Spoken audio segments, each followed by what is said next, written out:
Maraknya pengendara yang mencopot atau menutup plat nomor kendaraannya untuk menghindari etle, polisi akan menangkapnya. Hal itu menyusul rencana pemberlakuan kembali tilang manual.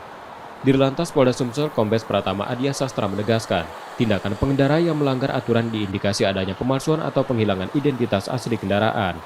Ia memastikan pengendara yang melakukan hal itu akan dibawa untuk diperiksa, bahkan sampai tindak pidana, apabila adanya dugaan kriminalitas. Selain menangkap pelanggaran lalu lintas, ETL yang bersifat statis juga merekam kejahatan jalanan. Platnya nggak ada.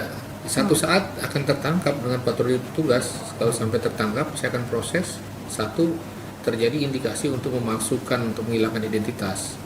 Nah, biasanya, ya saya tidak menuduh ya, biasanya orang yang mengambil kendaraan bukan hak miliknya, biasanya untuk mengaburkan identitasnya dia copot. Ya, nanti paling tidak kita akan amankan. Kalau sampai tertangkap, saya akan serahkan pihak reserse untuk dimintai dulu keterangan kenapa alasannya demikian.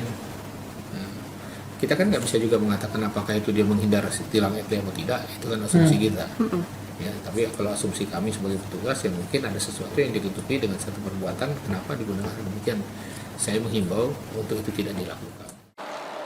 Saat Nataru lalu, pelanggaran lalu lintas yang terekam ETL menurun 14.000 dari bulan sebelumnya yang mencapai 27.000 pelanggar, disusul angka kecelakaan yang juga turun 25%. Reski Oktora, Muklas Diferensial, Kompas TV, Palembang, Sumatera Selatan.